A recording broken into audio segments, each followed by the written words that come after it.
Il ne faut pas avoir peur. Bonsoir à tous. Vous êtes sur Géopolitique Profonde, la chaîne qui est là pour remplacer les médias subventionnés. On va parler de la falsification de l'histoire, comme évidemment Apolline de Malherbe n'osera jamais le faire. Et pour ça, je le sois. Patrick Pazin, éditeur. Éric Le Saint, historien, je peux dire historien. Non, justement, je vais t'expliquer pourquoi. Je vais t'expliquer pourquoi. Pourquoi on ne peut pas dire historien? Parce que moi, je travaille sur les pyramides d'Égypte et je pense qu'on n'expliquera jamais la construction d'un bâtiment par de la science humaine, mais par de la science physique. D'accord. Voilà. Donc on va tout changer là. Voilà. On va mettre science physique. Voilà, on m'appelle je suis un chercheur indépendant. Chercheur indépendant. Et qui met toutes ces expériences et l'expérience des autres, des tailleurs de pierre et tout, en exergue pour expliquer comment on a travaillé au niveau des pyramides, de l'implantation. On va parler de ça, on va parler de tout ça. Mais avant ça, n'oubliez pas, adhérer au Club Géopolitique Profonde. Les plus grands, les meilleurs y écrivent.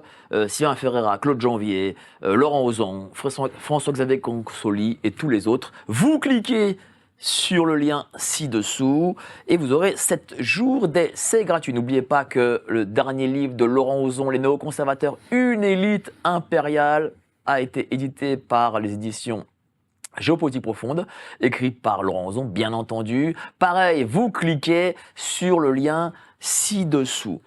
Alors, je suis très content de vous avoir, parce qu'on avait déjà parlé des falsifications de l'histoire, mais plutôt sur l'histoire du XXe siècle. Là, on est avant Christophe Colomb. Parce que Christophe Colomb, c'est la fin, théoriquement, du Moyen-Âge. C'est-à-dire, on arrive à une autre époque. C'est parce que le Moyen-Âge, on a toujours dit que c'était la barbarie, etc. Et là, soi-disant qu'on arrive dans la civilisation, mais en fait tout ça c'est faux. Oui, absolument.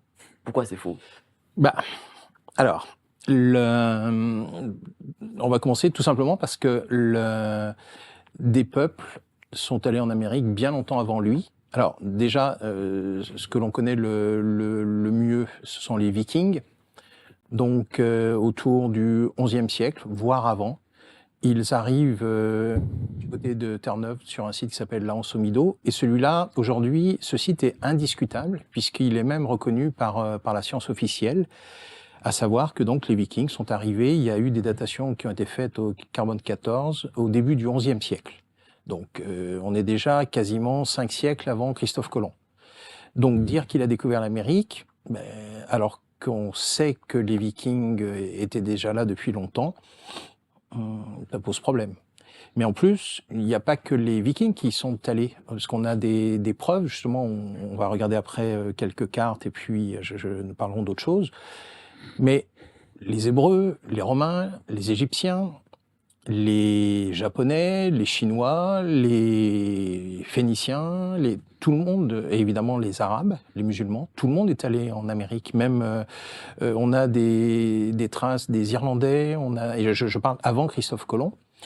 On a le monde, donc j'ai dit le monde arabo-musulman y est allé longtemps avant Christophe Colomb.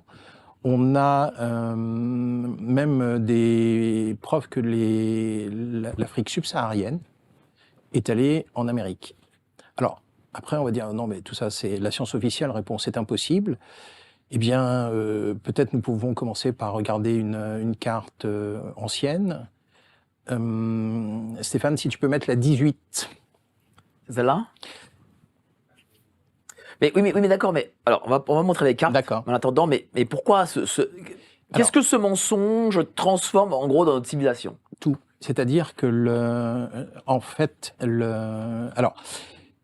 en 1823, il y a un jugement qui est rendu aux États-Unis sur à qui appartiennent des terres. Alors je m'explique. À la fin du XVIIIe siècle, donc vers 1775, un homme qui s'appelle Johnson achète des terres à des Indiens.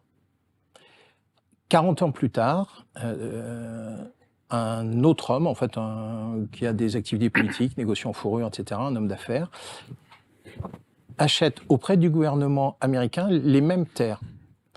Évidemment, ça se transforme en procès, puisque les héritiers du premier acquéreur, Johnson, disent nous sommes propriétaires depuis 40 ans de ces terres, puisque nous les avons achetées aux Indiens, et elles nous appartiennent. Le gouvernement américain n'avait pas le droit de les revendre à quelqu'un d'autre. Et en fait, le juge, qui s'appelle le juge Marshall, va décider qu'en fait, du fait de ce qui s'appelle la doctrine de la découverte dont nous allons parler, à savoir que à partir du moment où les Européens, donc Christophe Colomb, ont découvert l'Amérique, en fait, ça leur appartient. Et alors on dit oui, mais il y avait... C'est-à-dire que l'Amérique appartient... À ceux qui l'ont découverte. Aux Espagnols. Aux Espagnols, aux Portugais, aux Anglais, un petit peu aux Français. Ouais. En tout cas aux puissances européennes qui l'ont découverte.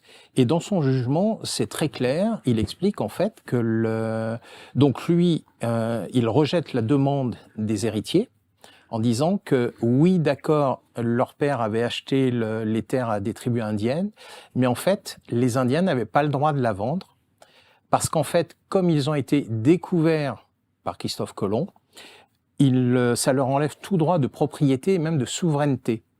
Et dans ce jugement, ce qui est impressionnant, en fait, c'est que finalement, les Indiens, qui sont là depuis des millénaires, au moins 50 000 ans, voire plus, mais bon, ça c'est un autre sujet, ce jugement ne leur concède qu'un droit d'occupation du sol. D'accord. Ok, les Occidentaux spolient les Indiens, ça c'est une chose. Oui. Mais... qu'est-ce qui transforme cette découverte, le fait de s'approprier cette découverte, qu'est-ce qui transforme peut-être intellectuellement, idéologiquement, au niveau civilisationnel, le fait de dire voilà, c'est nous les Européens qui avons découvert l'Amérique. Alors déjà, ça va transformer premièrement le droit foncier aux États-Unis.